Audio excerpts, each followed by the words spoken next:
संभल में rail line की शुरुआत कब से मानी जाती है? देखिए, संभल में रेल लाइन की शुरुआत जो है आज़ादी से पहले की ये कहानी है। जब यहाँ जनरल शाहनवाज साहब आए थे, जो यहाँ उन्होंने उपस्थिति दर्ज कराई थी, तो उन्होंने रेलवे के लिए काफ़ी प्रयास किया था और उस दौर में मतलब कि उसको मंजूरी मिली थी। अच्छा, आज़ादी के बाद से किस तरह की परिस्थितियां हैं अब तक? आज़ादी के बाद से तो ये समझ लीजिए कि मतलब ये अंग्रेज़ तो चले गए, लेकिन काले अंग्रेज़ रह गए जो इसका आज तक विरोध करते आए हैं हमारे, जबकि ये जनहित के लिए हैं, लेकिन जन विरोधी की नीतियों के कारण इसको जो है रेल को हमसे वंचित रखा गया, जो कि बड़ा अफसोस का विषय है। लेकिन हमें उम्मीद है कि मोदी जी और भाजपा सरकार ऐसा लग रहा है जो न होने वाले काम है वो कर रही है।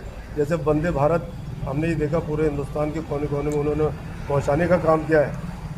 हम ही जानते हैं कि संभल से गजरौला रेल लाइन के को भी पर लग जाएंगे, ऐसा हमें ज्ञात है। आज़ादी के बाद से किस तरह की रेल यहाँ से चलती थी, कहाँ कहाँ तक जाती थी, अब क्या स्थिति है?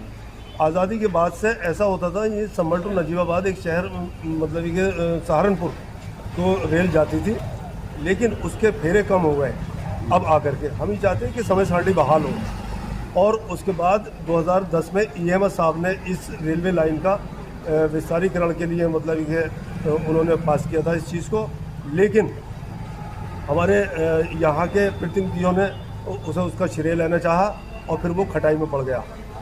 तो ये संभल का इतिहास है, जो कि बड़ा दुर्भाग्य है कि हम रेल से वंचित हैं। आज हम 300-400 रुपये में डग्गामार बसों से और गाड़ियों से दिल्ली जा रहे हैं, जबकि हमें 50-60 रुपये में अगर रेल लाइन होती तो शिक्षा का स्तर हमारा बढ़ता, व्यापार बढ़ता और बहुत से हमारे काम जो है सस्ते हो जाते। उसका लाभ नहीं उठा पा रहा है। आप कब से मांग उठा रहे हैं? देखिए, मैं 2007 से इस चीज़ को उठा रहा हूँ। उससे पहले हमारे बुजुर्ग इस मांग को उठाते परलोक सुधार गए। जैसे हमारे वेद जी और बहुत से मतलब ये ऐसे हमारे लोकप्रिय लोग के संभल के बुजुर्ग थे, जिन्होंने मतलब हमेशा रेल की मांग की बात की, लेकिन उनकी मांग को भी पूरा नहीं किया गया। जब संभल में रेल मंत्री लालू प्रसाद यादव जी आए थे, तो मैं उनसे मिला था, उन्होंने मुझसे स्पीच कराई थी और हमने उनसे डिमांड रखी थी और उन्होंने पास कराने का वायदा भी किया था, लेकिन किसी कारणवश वो भी काम नहीं हो सका। लेकिन हमें उम्मीद है कि मोदी जी इस चीज़ को करा सकते हैं, हमें ऐसा लगता है।